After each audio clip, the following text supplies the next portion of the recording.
A todo mundo le gusta una buena historia y todos conocemos esas historias de nuestro pasado, quizás de nuestra niñez y ciertamente de la Biblia. Esas historias son inolvidables. Creo que si votáramos para decidir cuál es la historia favorita, habría algo de diferencia de opinión, pero yo diría que de todas las historias que Jesús contó, una sobresale. Es la historia que llamamos la parábola del hijo pródigo. En un sentido, creo que no es el mejor título, porque es presentada con estas palabras. Un hombre tenía 2 hijos.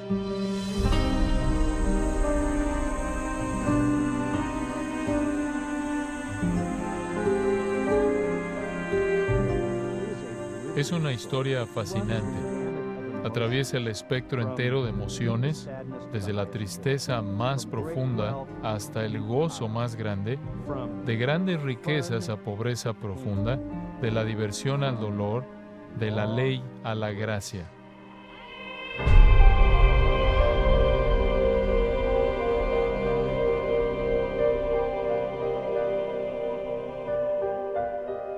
Esta historia tiene mucho más de lo que se ve inicialmente. Hay verdad espiritual grande, profunda, que puede ser fácilmente pasada por alto.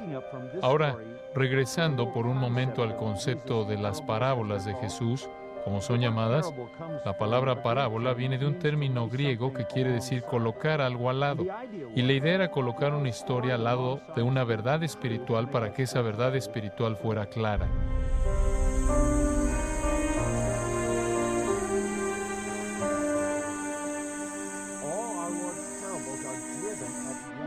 Todas las parábolas de nuestro Señor se concentran en una idea primordial. Esta no es diferente. Y la idea aquí es simplemente que los fariseos y los escribas, los líderes religiosos de Israel que piensan que conocen a Dios, que piensan que representan a Dios, en realidad no tienen conocimiento de Dios, no tienen relación con Dios, no tienen entendimiento de la mente o el corazón de Dios.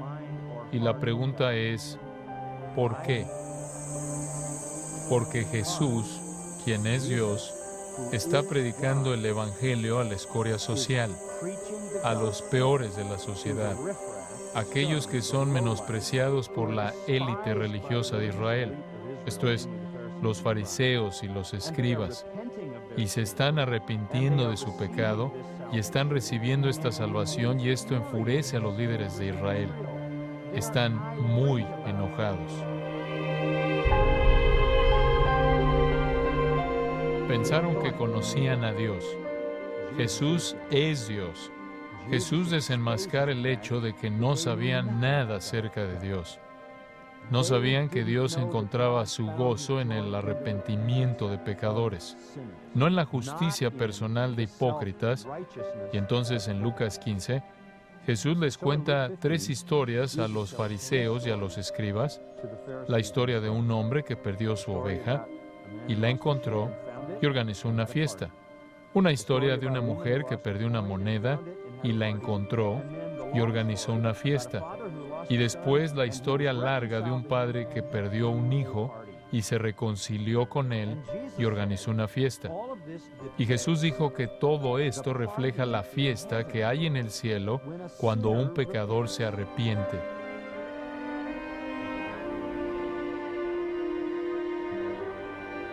Hay bondad en Jesús al contar estas 3 historias porque se las cuenta a los fariseos y los escribas.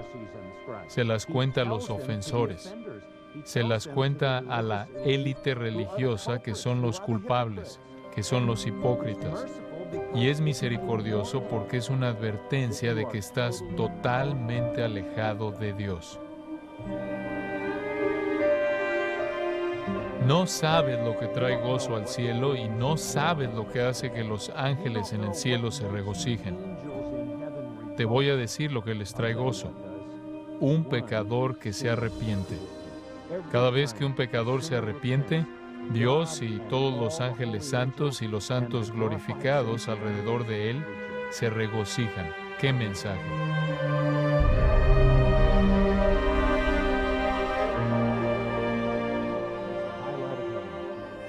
Lo más sobresaliente en el cielo es cuando un pecador se arrepiente. Y entonces en la historia, el hijo pródigo representa al pecador y, por cierto, este es el peor pecador que Jesús puede inventar. Es extremo, es terrible, pero es reconciliado. El Padre que busca la reconciliación es Jesucristo, quien recibe al pecador más extremo. El hermano mayor que se enoja en la historia es el fariseo y el escriba. ¿Por qué?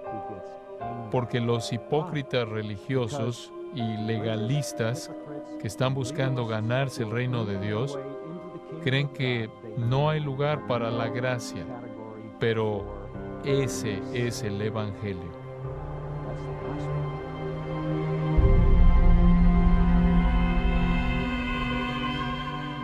En esta simple historia, Jesús señala que solo hay dos posibilidades.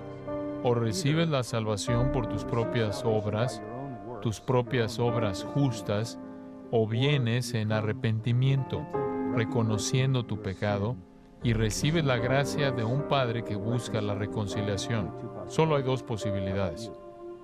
¿Y tú? ¿Estás dependiendo de tus propias obras para ganarte el favor de Dios? No es posible. Es un regalo de gracia cuando te arrepientes. Y la gracia viene porque Jesucristo ha pagado el castigo por tu pecado y ofrece la salvación como un regalo.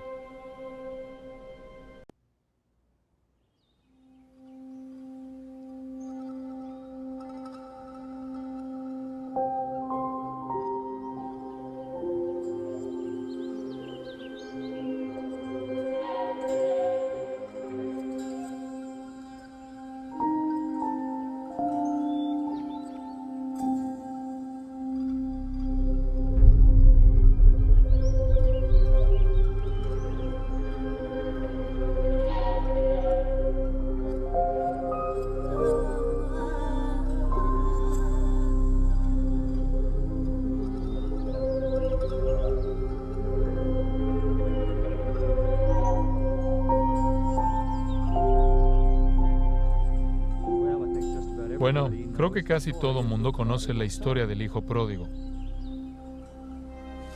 Pero me pregunto si conoces la historia entera.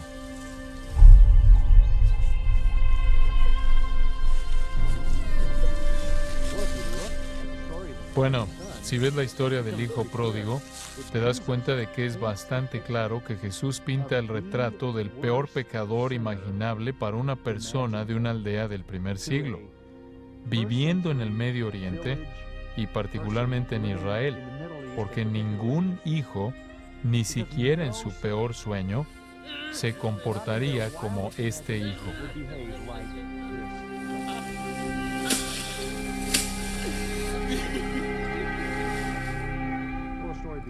Bueno, la historia comienza así.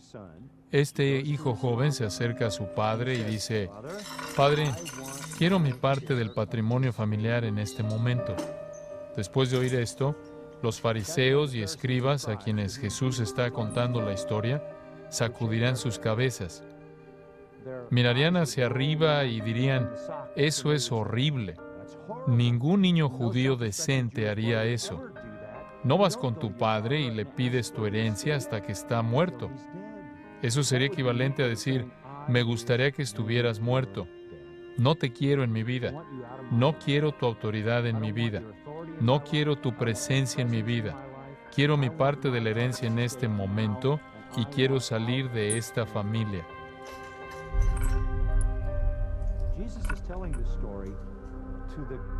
Jesús está contando esta historia a los guardianes del honor en el judaísmo, los fariseos y los escribas. Estarían boquiabiertos. Sus ojos estarían mirando hacia arriba, habrían sacudido sus cabezas como si esto es ridículo. Nadie haría esto.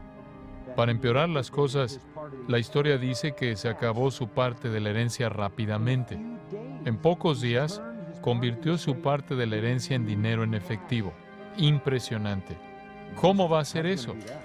¿Cómo vas a convertir una gran cantidad de tierra, cultivos, animales que constituyen, digamos, un tercio de esta herencia enorme? Bueno, solo hay una manera. Vende barato.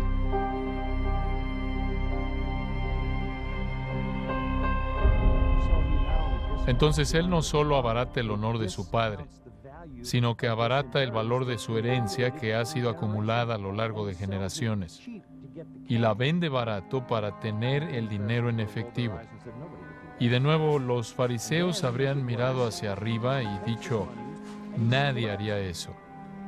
Y después, para empeorar las cosas, toma su dinero y lo parte y deja el país, lo cual quiere decir que trata la tierra de Israel con el mismo menosprecio con el que trató a su familia y a su padre. Esto simplemente es inconcebible. Nadie haría esto y se va a una tierra gentil. Los judíos, si tenían que viajar a tierras gentiles, cuando regresaban, se sacudían el polvo de su ropa y pies porque no querían traer polvo gentil contaminado de regreso a la tierra santa. Y cuando llega a la tierra gentil con su dinero, la Biblia dice que lo gasta en fiestas desenfrenadas, y más adelante en la historia, su hermano mayor dice, gastó todo en prostitutas. Esto simplemente va más allá de lo que es lógico. Que avergonzara a su padre, que tratara con menosprecio su patrimonio que había sido transmitido de generación en generación, que tratara a su nación con menosprecio, que se fuera a un área gentil, que desperdiciara lo que tenía en inmoralidad, lo cual estaba prohibido por los 10 mandamientos y por todas las leyes de Israel, y en prostitutas. Aquí Jesús está pintando un retrato de lo peor de lo peor. Bueno, este hijo había planeado su iniquidad tal como él había querido. Después algo sucedió que no fue lo que él quiso. Circunstancias que no podía controlar. Un hambre. Un hambre sería el tipo de hambre de la que lees que la gente se comía sus zapatos. Quizás comen a sus hijos después de que se habían comido la basura y se está muriendo de hambre. No le queda nada de dinero. Cuando el dinero se acabó, los amigos acabaron. Se convierte en un mendigo y la Biblia dice que se pegó, usa una palabra griega que quiere decir pegar, se pegó a cierto hombre gentil que tenía unos cerdos. Bueno, el hombre quiere deshacerse de él y lo manda al campo supuestamente para alimentar a los cerdos. No tenía intención de pagarle porque la historia también dice que nadie le dio algo. Y entonces terminó tratando de comer con los cerdos de lo que los cerdos comían. Y sabemos que en tiempos antiguos habían algarrobas, las cubiertas de una planta que los cerdos podían digerir y los humanos no. Y entonces todavía había alimento para los cerdos, las algarrobas. Pero debido a que los humanos no podían digerirlas, no podía comerlas. Ahora ha terminado como cerdo y ni siquiera puede comer lo que los cerdos comen.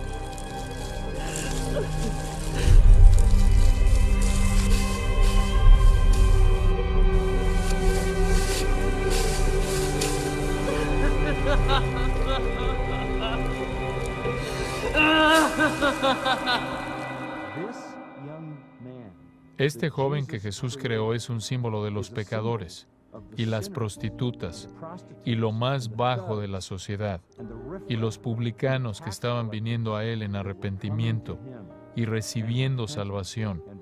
Y entonces este joven, en medio de su desesperación, cuando no tiene a dónde acudir, sin alimento, sin esperanza, sin vida por delante, al borde de la muerte, vuelve en sí.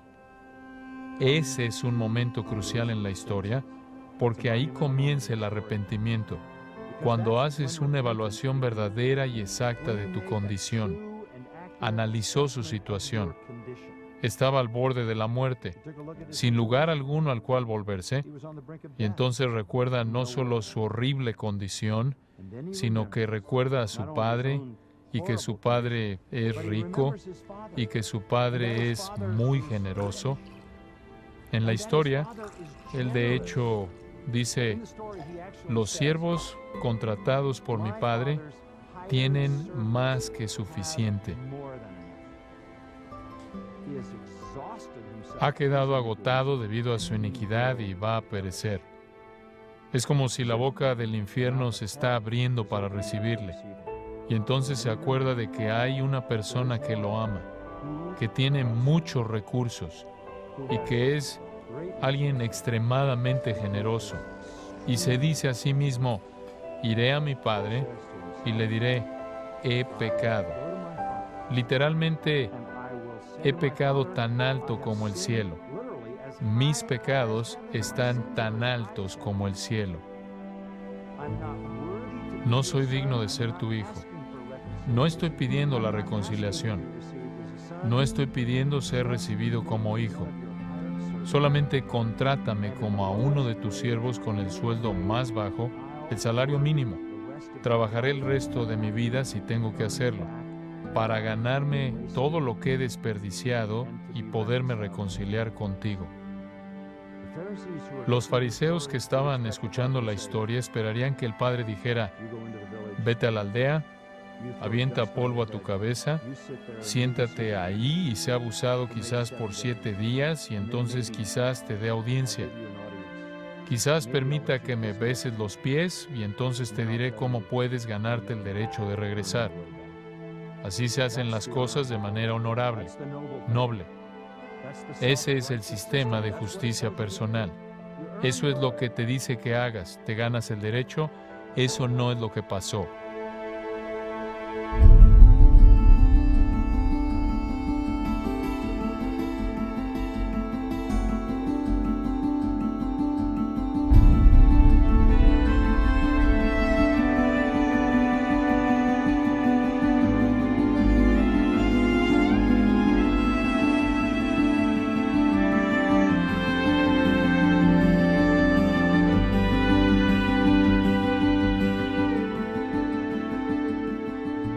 Puedes verte a ti mismo o a alguien que conoces como un pródigo extremo. Hay un Padre amoroso que está esperando y que se ha revelado a sí mismo en Jesucristo, quien ofrece únicamente por gracia la reconciliación completa y está contento de tomar al pecador vergonzoso y hacerlo un hijo con todos los derechos y todos los privilegios. Eso es gracia.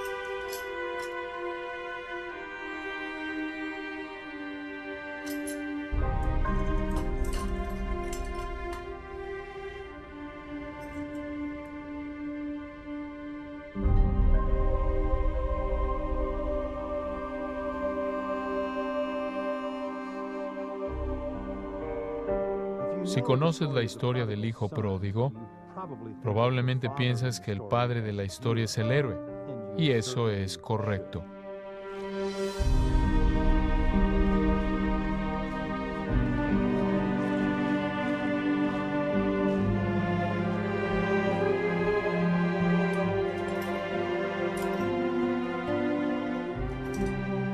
Un padre no podía haber sido más deshonrado que el padre en esa historia. Un hijo menor se le acercó, demandó su parte de la herencia, lo cual no le correspondía hasta que el padre muriera. Eso era equivalente a decir, me gustaría que estuvieras muerto, te quiero fuera de mi vida, te quiero fuera de esta familia. No quiero estar bajo tu supervisión, tu autoridad, tu jurisdicción. Esto simplemente es menosprecio puro dirigido a su propio padre. Muy vergonzoso.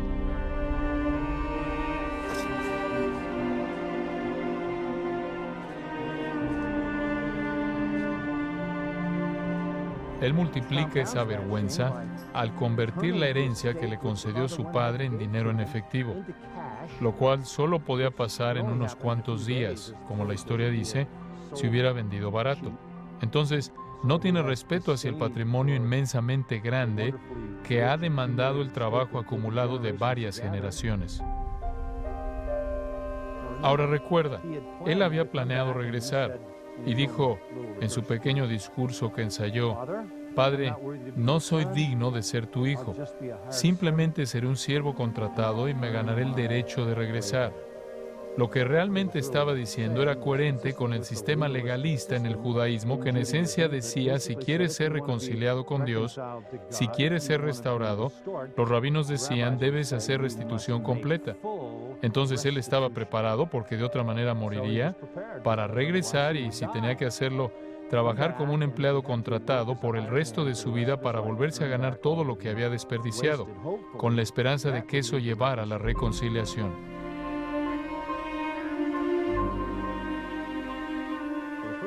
Por primera vez en la historia, los fariseos y los escribas dirían: así deben hacerse las cosas. Él debe arrepentirse, regresar y hacer restitución pagando todo lo que desperdició. Debe ganarse el derecho de recibir la gracia de su Padre. Eso es lo que haces en un sistema de obras legalista, de justicia personal. Si avanzamos un poco más en la historia, tenemos el panorama completo. El hijo va camino a casa. El padre, dice el texto, lo ve cuando aún estaba lejos. ¿Cómo podía suceder eso? El padre tenía que estar buscándolo. Así es Dios. Es un Salvador buscador. Está buscando al pecador. No se rehúsa a recibirlo. Ve al penitente que viene de regreso.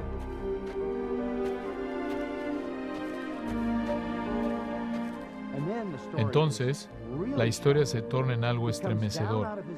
Deja su propiedad y dice que corrió. Y, además, para correr con una túnica que llega al piso, que era lo que usaban, tendría que haber levantado su túnica, y eso es considerado vergonzoso. De hecho, ¿sabías que en la historia judía, a un sacerdote cuya túnica llegaba al piso, que estaba ocupado ofreciendo sacrificios con sangre salpicando por todos lados y trabajando en el piso, no se le permitía subirse la túnica para sacarla de la sangre, porque eso era vergonzoso? Entonces, el padre lleva la vergüenza. La gente de la aldea habría dicho: ¡qué cosa tan vergonzosa! Ese padre es un padre vergonzoso. Para empezar, no debería haberle dado a su hijo su parte de la herencia, y ahora velo. Se ve mal lo que está haciendo al correr a este joven y llevar la vergüenza y reconciliarse con él y besarlo y darle autoridad y dignidad y responsabilidad.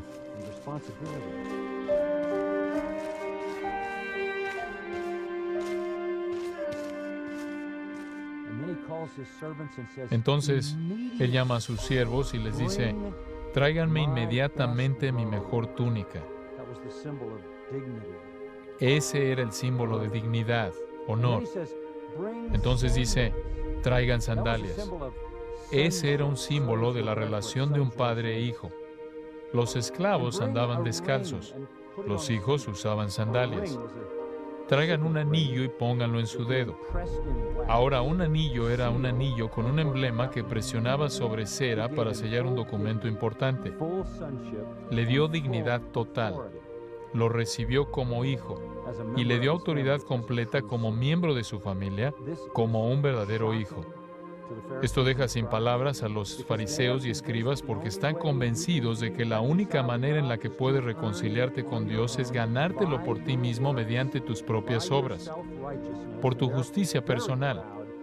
Y están muy orgullosos por sus méritos, los cuales piensan que agradan a Dios. Pero aquí tenemos a este Padre, quien ilustra a Dios en Cristo, quien descendió de la gloria, quien se humilló a sí mismo y corrió por las calles polvorientas de nuestro mundo, llevó nuestra vergüenza, y esto para abrazarnos y llegar a sernos sus hijos.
El Padre es el héroe y no es un Salvador que se rehúsa a recibir al pecador.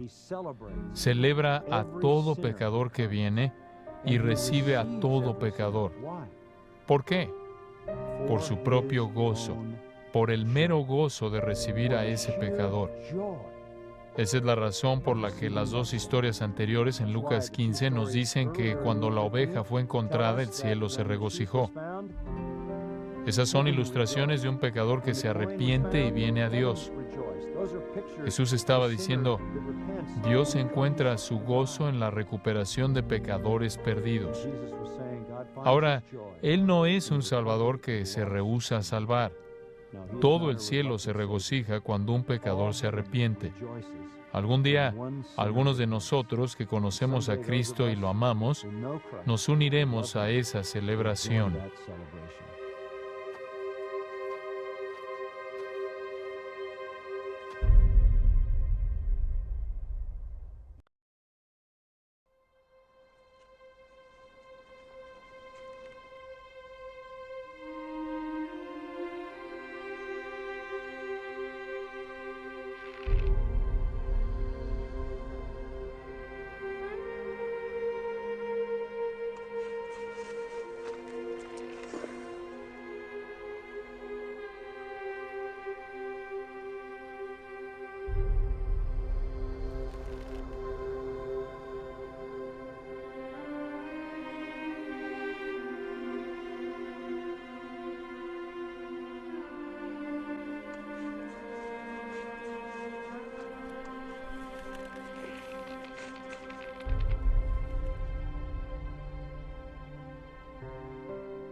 Cuando oyes la historia del hijo pródigo, podrías asumir que trata de un hijo. Pero Lucas 15, el capítulo en donde la historia es dada por nuestro Señor, comienza de esta manera. Un hombre tenía 2 hijos. ¿Por qué trata de 2 hijos? Bueno, en la mente de nuestro Señor, Él estaba ilustrando 2 tipos de pecadores. Está el pródigo, quien es rebelde, abierta y descaradamente pecaminoso, irrespetuoso hacia su padre, mostrando menosprecio hacia su familia. No quiere tener nada que ver con autoridad paternal, no quiere responsabilidad, no quiere rendirle cuentas a nadie, simplemente quiere irse a un país extranjero y gastar todo su dinero en prostitutas. Ese es un tipo de pecador. Ese es el pecador extremo, abierto, descarado. Por otro lado, tenemos al pecador secreto.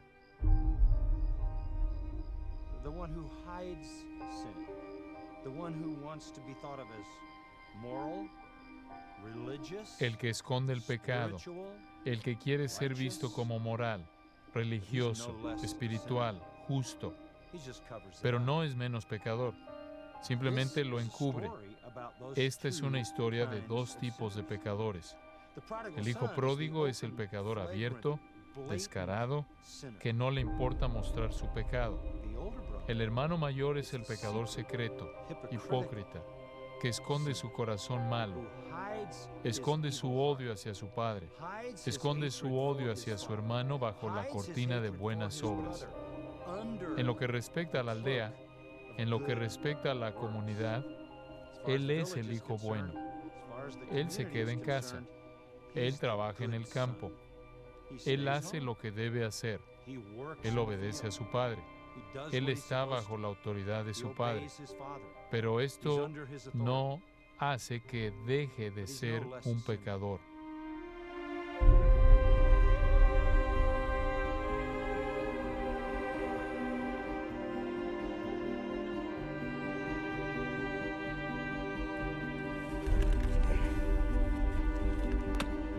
Él odia en secreto a su hermano. Dices, ¿cómo sabes? Bueno, ¿dónde estaba al principio de la historia? ¿Dónde estaba cuando ese hijo, el hijo menor, su hermano, a quien debería haber protegido de malas decisiones, dónde estaba cuando ese hijo menor vino y pidió su herencia y avergonzó a su padre? No está en ningún lugar. No está en ningún lugar en la historia cuando el hijo menor viene. Él no previene nada. No está en ningún lugar en la historia cuando el hijo menor se va. Él nunca está ahí para alentar a su padre y proteger la honra de su padre. ¿Por qué?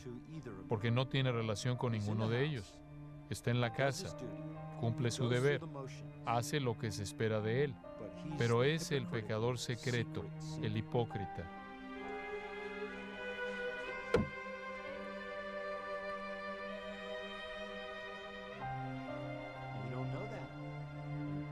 No sabes eso hasta que el pródigo viene a casa, el padre lo perdona de manera total y el padre mata al becerro gordo y organiza una fiesta para la aldea entera. Todos ahí están celebrando porque el pródigo ha regresado a su casa.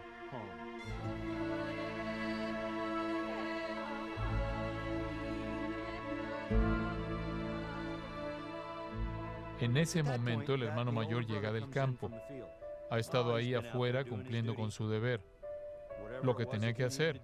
Lo hizo a regañadientes, con resentimiento, probablemente con enojo, deseando que su padre estuviera muerto, pero lo hizo porque quería mantener la ilusión de que él era el hijo bueno, el que era religioso, responsable. Pero la realidad fue conocida cuando se apareció y oyó que había una fiesta. Escuchó música, danzas. ¿Qué está pasando? Entonces llama a un siervo y dice, ¿qué estaba sucediendo? ¿Cómo es posible que yo no supiera de esto? Bueno, no tenía relación con el padre, estaba distante del padre. Esta es la implicación de eso. ¿Qué está pasando? Dice, y el siervo dice con gusto, deberías estar feliz por esto. Tu hermano que está perdido es encontrado. Hay una celebración en toda la aldea por la gracia que tu padre le ha mostrado a tu hermano. ¿Cuál fue su respuesta?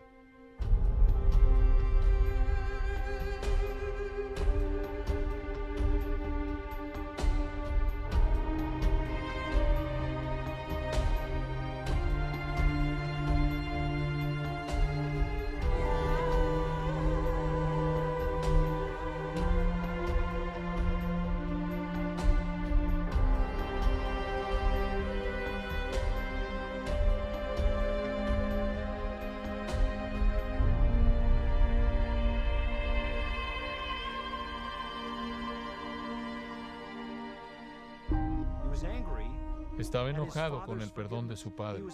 Estaba enojado porque su padre perdonó a ese hijo, quien trajo tal vergüenza sobre sí mismo y su padre y el hermano en la aldea.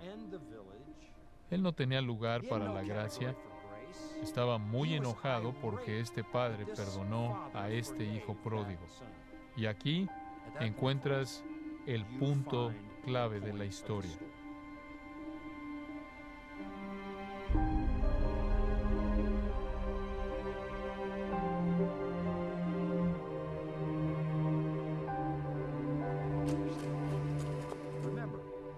Recuerda, Jesús le está contando esta historia en Lucas 15 a los escribas y fariseos,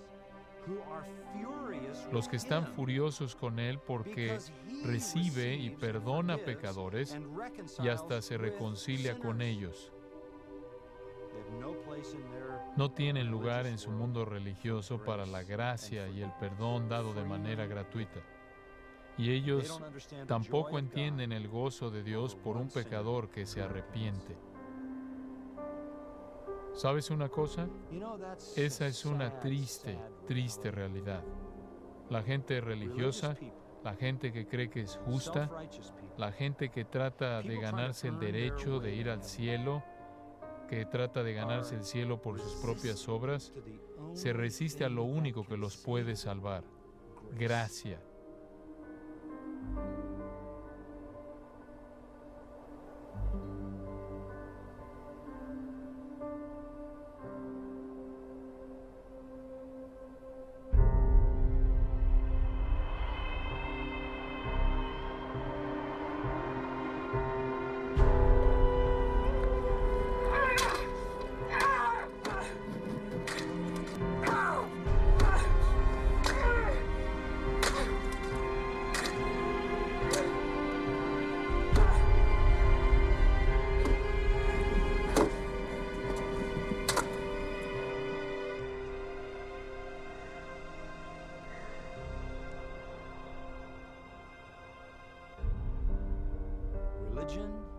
La religión normalmente es más condenadora que la impiedad abierta.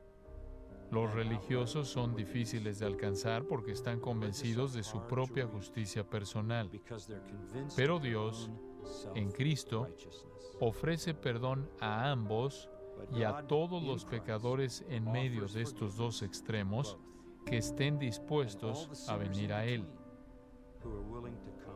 Esa es su gracia, y esto lo hace para su propio gozo.